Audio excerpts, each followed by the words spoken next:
ఇంట వెలిగేటి దివ్వెల శ్రీరస్తు చిరునవ్వులా మా కంట కురిసేను వెన్నెల శుభమస్తులే చూపుగా పుట్టింటోళ్ళ పుణ్యాలన్నీ తోడు నీడగా అత్తింట్లోన స్వప్నాలెన్ను పండిపోగా వరాలిచ్చు ఈ దేవత వచ్చే ఆలుగా అమ్మగా అన్నిగా మా ఇంట వెలిగేటి దివ్వెల శ్రీరస్తు చిరునవ్వులా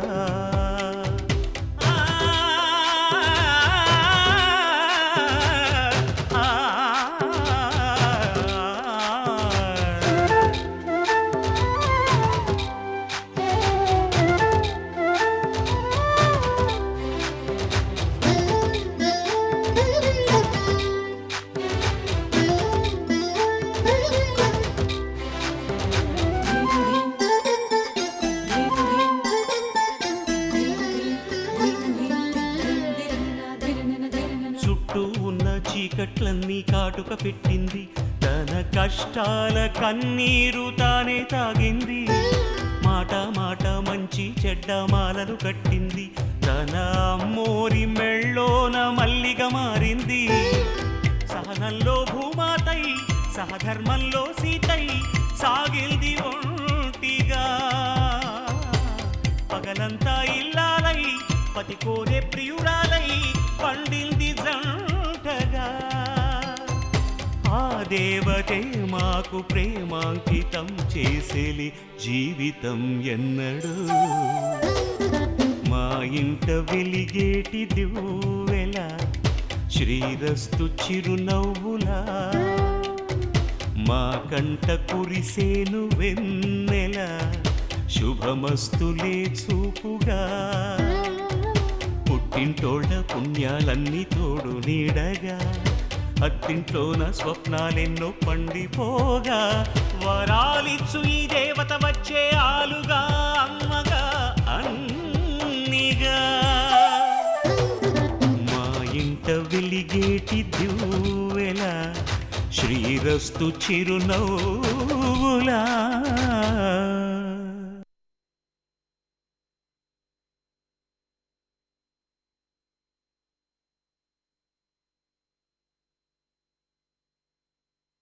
అమ్మా రాణి అమ్మా నోరు ముయ్యవయ్యా. ఇదంతా నీ మూలంగానే వచ్చి పడింది. దాన్ని రెచ్చగొట్టి నా కాకుండా చేస్తున్నావు. మాట్లాంటివే కానీ ఎప్పుడో మాట మీద నిలబడ్డావు. ఇలా కింద పడి దొరడం తప్ప. వసే రాణి, వసే రాణి, పొయ్యి మీద ఏదో ఉన్నట్టుంది. మాడు వాసన వస్తుంది చూడవే. పోతే పోని, మాడిపోయి మట్టి కొట్టుకు పోని. ఆ మనిషి సంపాదించిందేది నాకొద్దు. పోని, అంత మాటి మసే పోని. అయ్యో పోతే పోయిదిలేవే. రా నేనుండాను తిందు గాని. నేను పస్తులంటే చావునైనా చేస్తాను కానీ మీ ఇద్దరి సొమ్ము ఏది నేను ముట్టను. అయ్యో కన్న కూతురు కళ్ళెదుటే పస్తులుంటే చూస్తూ ఎలా ఉండగలను? ఏమయ్యా ఏమయ్యా, నువ్వు కడుపు నిండా కుడి తాగినట్టు తాగొచ్చి దాన్ని పస్తులుంచుతావా? ఏం మనిషి అయ్యా నువ్వు? అమ్మా రాణి నన్ను క్షమించమ్మా, తప్పైపోయిందమ్మా. ఏమన్నా తినమ్మా, ఏమన్నా తిను. ఈ ఏడు మీద తాకుండా వచ్చి ఆడవచ్చుగా. తప్పైంది క్షమించని ఇప్పుడు ఏడుస్తావే? ఎదవేడుపులని ఎదవేడుపులు చిచ్చి. అమ్మా రాణి నా మాటినమ్మా.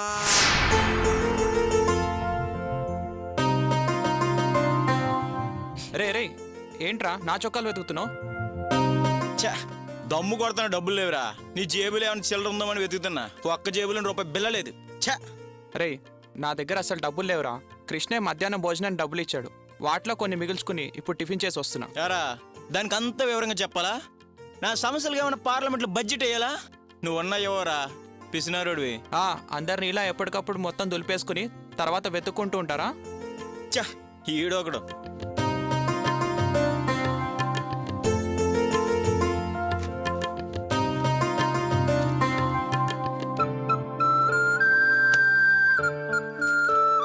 అబ్బా దమ్ము కొట్టాలే. ఎలా ఎలా అబ్బా? మన ఖజానా ఉందిగా, ఒకసారి వెతికి చూద్దాం.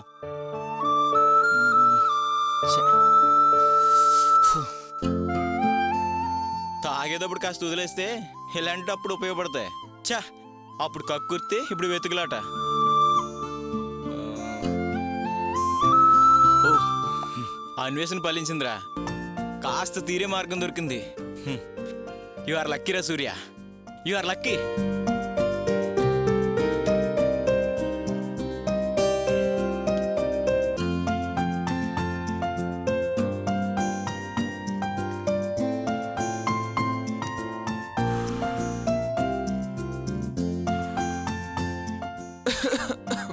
రై, రూమ్లో సిగరెట్ తాగద్దని ఎన్నిసార్లు చెప్పాలరా?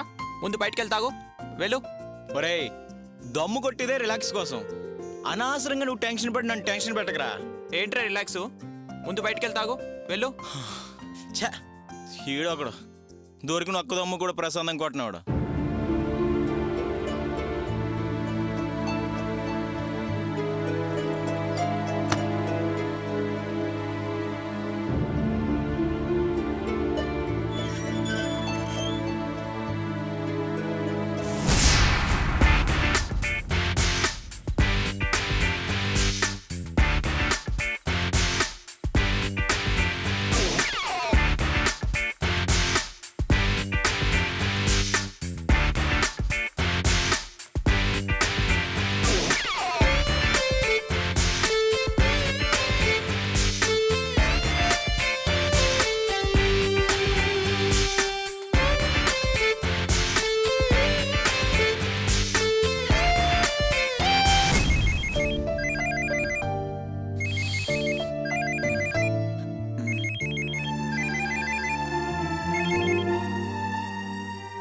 Hello,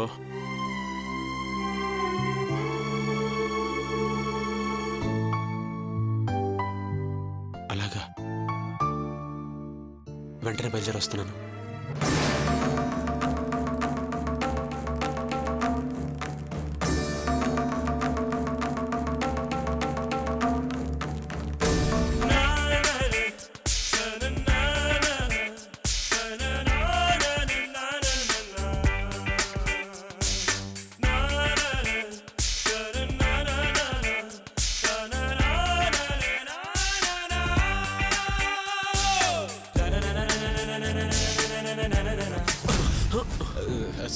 sorry sir.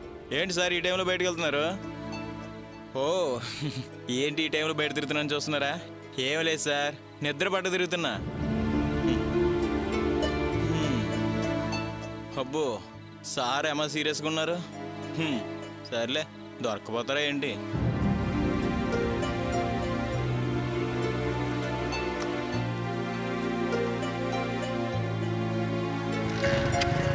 అన్నా అన్నా అన్నా, ఒక్క నిమిషం అన్నా.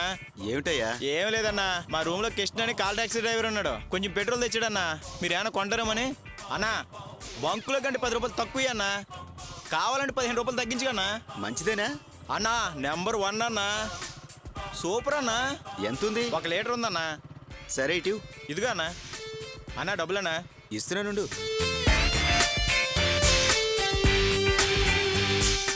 ఇదిగో. అన్నా, మళ్ళీ ఎప్పుడైనా పెట్రోల్ కావాలని మన దగ్గరికి రా అన్నా. ఓకే. మన దగ్గర ఎప్పుడు దొరుకుతుంది సరే నీకు. సరే సరే. ఓకేనా? బాయ్ అన్నా. అరే సూర్య, నువ్వు పెద్ద కిలాడివిరా. ఎంజాయ్.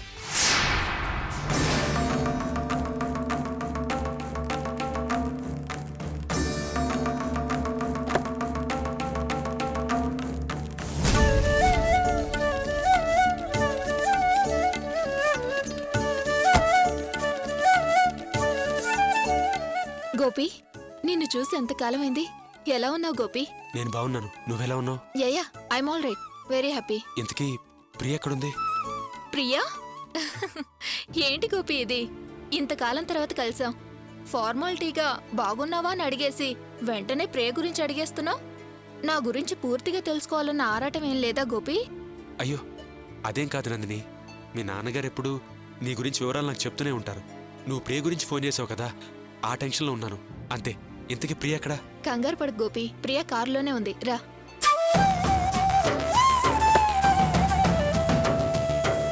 ప్రియా, ప్రియా. తను మత్తులో ఉంది, లేవదు. ఏంటి నందిని, మత్తులో ఉందా? ప్రియకేమైంది? టెన్షన్ పడకు గోపి. ఆ విషయాలన్నీ ఇక్కడ నిలబడి మాట్లాడుకునేవి కావు. ఇంటికెళ్ళి మాట్లాడుకుందాం. అవును, నేను ఫోన్ చేయగానే నువ్వు ఇంట్లో నుంచి వస్తావనుకున్నాను. నువ్వేంటి బయట నుంచి వస్తున్నావు? షెడ్ నుంచి వస్తున్నావా? నైట్ వర్క్ చేస్తున్నావా ఏంటి? లేదు నందిని, నేను మా ఇంటి నుంచే వస్తున్నాను. వాట్? ఇంట్లో నుంచి వస్తున్నావా? ఇదే కదా మీ ఇల్లు. మరి నువ్వు ఇటు నుంచి వస్తున్నావేంటి? ఇప్పుడు ఈ ఇల్లు నాది కాదు, ఆ షెడ్డు నాది కాదు. నేను అర్చన విడిగా వేరే ఇంట్లో కాపురం ఉంటున్నాను. మా ఇంటి నుంచే వస్తున్నాను. నిజంగానా? నువ్వు ఈ ఫ్యామిలీ నుంచి సపరేట్ అయిపోయావా? నో, నేను నమ్మలేకపోతున్నాను గోపి. ఏం జరిగింది? ఎందుకు విడిపోయావు? అదంతా తర్వాత చెప్తాను నందిని. ముందు ప్రియకేమైందో చెప్పు. చెప్తాను కానీ ముందు ప్రియని ఇంటికి తీసుకువెళ్ళాలి. ఎక్కడికి తీసుకువెళ్ళాలి చెప్పు. అలా అడుగుతావండి నందిని. ప్రియ వాళ్ళింట్లోంచి వెళ్ళిపోయింది కదా, వాళ్ళ ఇంటికి తీసుకెళ్తే వాళ్ళ అమ్మ నాన్న ఆనందిస్తారు. అక్కడికే తీసుకెళ్దాం. వాళ్ళంతా ఆనందించొచ్చు, కానీ ప్రియ మాత్రం ఆనందించదు. అదక్కడ ఉండనే ఉండదు. అందుకే దానికి మత్తుమందిచ్చి ఇక్కడికి తీసుకురావాల్సి వచ్చింది. తర్వాత ఏం చేయాలో నువ్వే నిర్ణయించాలి గోపి. నందిని, నువ్వేం చెప్తున్నావు నాకు అర్థం కావట్లేదు. కాస్త వివరంగా చెప్తావా? చెప్తాను కానీ ఇక్కడ కాదు. ముందు మీ ఇంటికి వెళ్దాం పదా. అక్కడ అన్నీ మాట్లాడుకుందాం, సరేనా? కారెక్కు. సరే.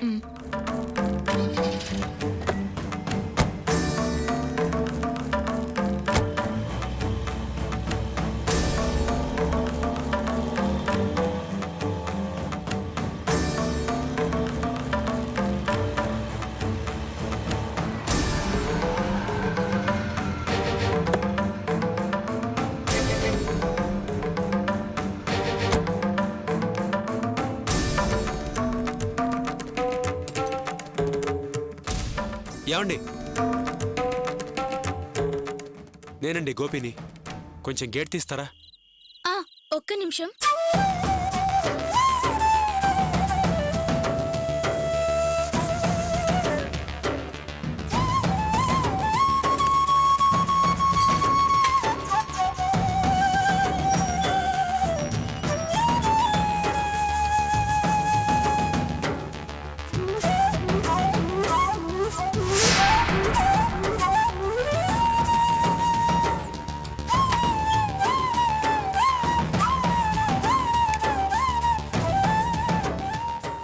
రానందిని, జాగ్రత్త.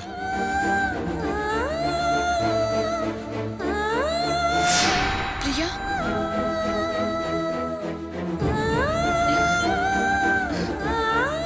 దీన్నెందుకు ఇక్కడికి తీసుకొచ్చారు?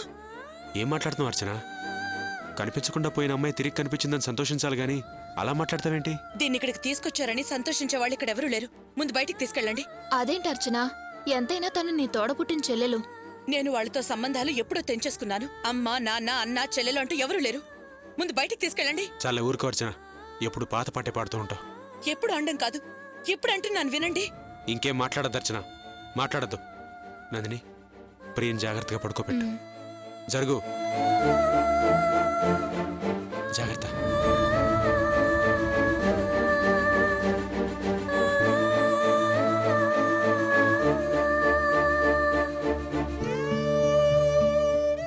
నందిని తెలుసుగా?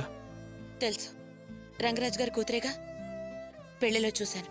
పర్వాలేదే, ఇంత కోపంలో కూడా బాగానే గుర్తుకొచ్చాను. నిజానికి ప్రియని ఇక్కడికి తీసుకురావాలన్న ఆలోచనే నాకు రాలేదు. మీ అమ్మగారి దగ్గరికి తీసుకువెళ్ళాలనుకున్నాను. కానీ తాను విజయవాడలో ఎదురుపడగానే తన గురించి మా ఇంట్లో కానీ తెలిసిన వాళ్లతో కానీ ముఖ్యంగా అమ్మా నాన్నలతో చెప్పకూడదని చెప్తే తను ప్రాణాలతో ఉండనని చెప్పింది. కానీ తప్పనిసరి పరిస్థితుల్లో ప్రియని ఇక్కడ అప్పచెప్పాల్సి వచ్చింది. అందుకే గోపికి ఫోన్ చేశాను. నందిని, అసలు నీకు ప్రియ విజయవాడలో ఎక్కడ కనిపించింది? మేఘా సెంటర్లో కనిపించింది. అక్కడ ఒక ఆశ్రమం కూడా ఉంది. అక్కడ ఉండనివ్వమని వాళ్ళని బ్రతిమలాడుకుంటుంది. నేనంతకు ముందే ప్రియ గురించి పేపర్లో, టీవీలో చూశాను. అందుకే తన సమస్య ఏంటో అర్థం చేసుకున్నాను. వెళ్ళి పలకరించాను. తను జరిగిందంతా చెప్పింది. తన గురించి ఎవరికీ ఏమీ చెప్పొద్దని ప్రమాణం కూడా చేయించుకుంది. తనని ఓదార్చి నచ్చ చెప్పి మా ఇంటికి తీసుకువెళ్ళాను. మా అత్తయ్య గారిని, మా మావయ్య గారిని, మా వారిని కూడా కన్విన్స్ చేసి దీన్ని ఇంట్లోకి చేర్చాను. అసలేం జరిగిందంటే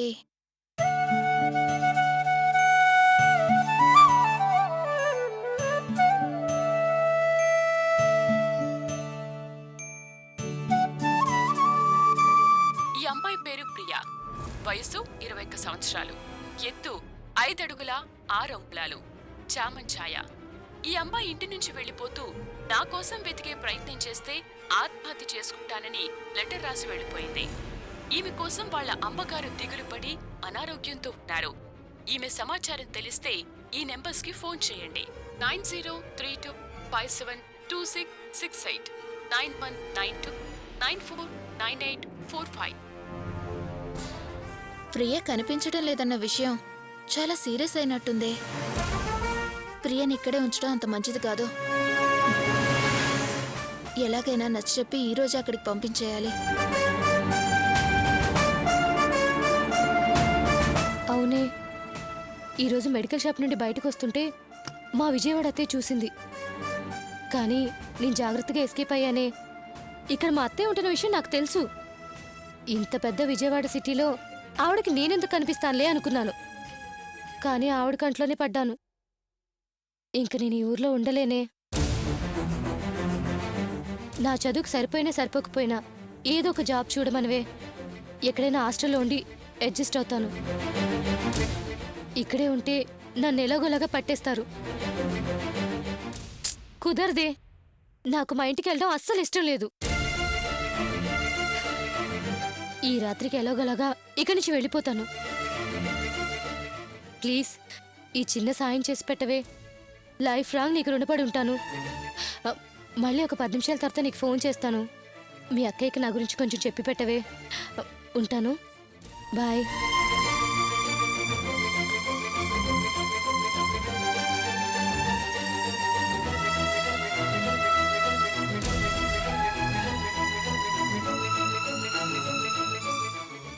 ప్రియ నేనేం చెప్పినా వినదని అనిపించింది. అందుకే ఆలోచించి కూల్ డ్రింక్లో స్లీపింగ్ టాబ్లెట్ వేసి తన్ని ఇక్కడికి తీసుకొచ్చాను. అది జరిగింది.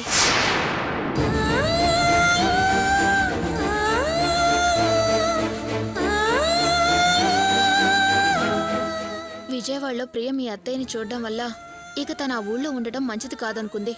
అందుకే అక్కడి నుంచి వెళ్ళిపోదాం అనుకుంది. తన ప్రయత్నం నాకు తెలిసింది కాబట్టే నేను డ్రింక్లు మత్తుమందు కలిపిచ్చి ఇక్కడికి తీసుకురాగలిగాను.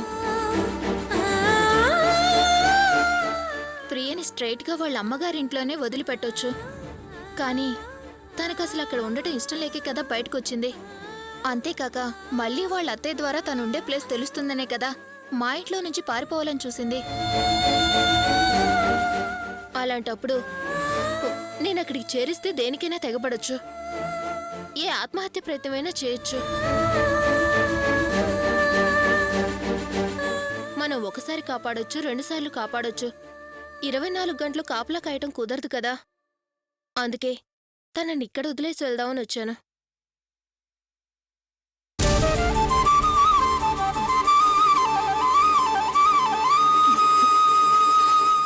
ప్రియకి స్పృహ వచ్చినట్లుంది.